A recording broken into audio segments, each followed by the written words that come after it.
दोस्तों, स्वागत है आपका हिंदू कथाएं में। और आज हम बताने वाले हैं कि महाभारत की कहानी से हम क्या सबक ले सकते हैं। महाभारत की महाकाव्य कथा सदियों पहले लिखी जा चुकी थी, लेकिन वर्तमान समय में भी हम कुछ जीवन सबक है जो महाभारत से सीख सकते हैं।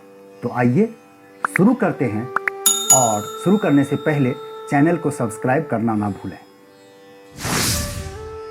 हमें हमेशा सही का साथ देना चाहिए, चाहे हमें अपनों के खिलाफ ही क्यों न जाना पड़े। अर्जुन शुरू में अपने परिजन के खिलाफ युद्ध करने में संकोच कर रहे थे, लेकिन भगवान श्री कृष्ण ने उन्हें याद दिलाया कि सभी को धर्म यानी कि कर्तव्य के साथ खड़ा होना है। यहाँ तक कि इसका मतलब अपने परिवार के खिलाफ जाना भी है। इसलिए अर्जुन को धर्म के महान योद्धा के रूप में अपनी जिम्मेदारी पूरी करनी पड़ी। दोस्ती के मायने। जीवन में दोस्ती का महत्व बहुत जरूरी है। दोस्ती कृष्ण और अर्जुन की दोस्ती की तरह होनी चाहिए। कृष्ण का बिना शर्त समर्थन ही केवल अर्जुन और पांडवों को शकुनी और दुर्योधन के साजिशों से बचा सकता था। महाभारत में दुर्योधन और कर्ण के बीच एक और मित्रता हुई थी, लेकिन यह अन्याय का समर्थन करने के लिए गलत इरादों पर आधारित था, और इसलिए इसका महत्व खो गया। भगवान श्री कृष्ण और द्रौपदी की मित्रता को भी नजरअंदाज नहीं किया जा सकता। हम में से कोई भी महाकाव्य में चीर हरण वाले दृश्य को नहीं भूल सकता, जहां कृष्ण द्रौपदी के बचाव में आए थे, जबकि उनके पतियों ने उन्हें अपमानित करने के लिए जुआ खेला था। दूसरी ओर कर्ण और दुर्योधन की दोस्ती भी कम प्रेरणादायक नहीं है। इसलिए अपने दोस्तों का चयन ठीक से करें और बिना शर्त दोस्ती को मजबूत रखें। आधा ज्ञान खतरनाक साबित होता है। अर्जुन पुत्र अभिमन्यु को कौरवों के साथ चक्रव्यूह में लड़ना पड़ा था। अभिमन्यु केवल चक्रव्यूह में प्रवेश करना जानता था, लेकिन उसे बाहर निकलना नहीं आता था। वह चक्रव्यूह के अंदर पकड़ा गया और बाहर नहीं निकल सका। नतीजा यह हुआ कि वह अंदर मारा गया। इसलिए सफल होने के लिए सिद्ध प्राप्त करनी पड़ती है। आधा ज्ञान खतरनाक होता है। हमें अपने किए गए कार्यों पर ध्यान देना चाहिए। महाभारत कर्तव्य की लड़ाई के इर्द गिर्द लड़ा गया था, लेकिन हमें ये बात माननी पड़ेगी कि सभी के विनाश के पीछे बड़ी वजह बदला थी। कौरवों ने पांडवों को बर्बाद करने की अपनी अंधी इच्छा से सब कुछ खो दिया। यहाँ तक कि इस युद्ध में बच्चों की भी मृत्यु हुई थी, जिसमें द्रौपदी के 5 पुत्रों और अभिमन्यु सहित अन्य बच्चे भी शामिल थे। सब कुछ खिलाफ होने पर भी हमें हार नहीं माननी चाहिए। कर्ण से बेहतर उदाहरण कौन हो सकता है।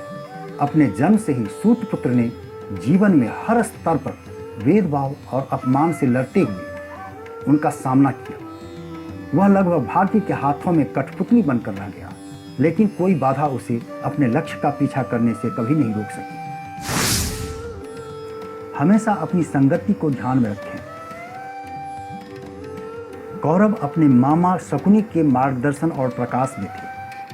वह एक बुरे, लालची और बेईमान व्यक्ति के रूप में जाने जाते थे। दुर्योधन बहुत ही ज्यादा शकुनी पर निर्भर था, जो अपनी बुरी और स्वार्थी आदत के कारण हमेशा दुर्योधन को उकसाता था और पांडवों को खत्म करने की साजिश करता था, ताकि दुर्योधन राज्य का इकलौता वारिस बन सके। बुरे काम करने वाले शकुनी की कुनीतियों की वजह से ही पूरे कुरुवंश का विनाश हुआ। इसलिए अपने दोस्तों और साथियों को सही चुनें और गलत संगति से बचें। महिला होना किसी पुरुष से कम नहीं है। महाभारत का युद्ध द्रौपदी का बदला था। कौरवों ने द्रौपदी को उसके पति की गलतियों की वजह से ही पूरी सभा में सबके सामने अपमानित किया था। लेकिन द्रौपदी बहुत साहसी स्त्री थी, और उसने वहीं पर दुर्योधन और दुशासन के खून से बाल धोने का प्रण लिया, और यही कारण है कि महाभारत का युद्ध हुआ। द्रौपदी जैसी स्त्री निष्क्रिय नहीं होगी, वह उग्र होगी, वह अपने लिए लड़ेगी। अपने हुनर को सही रखें।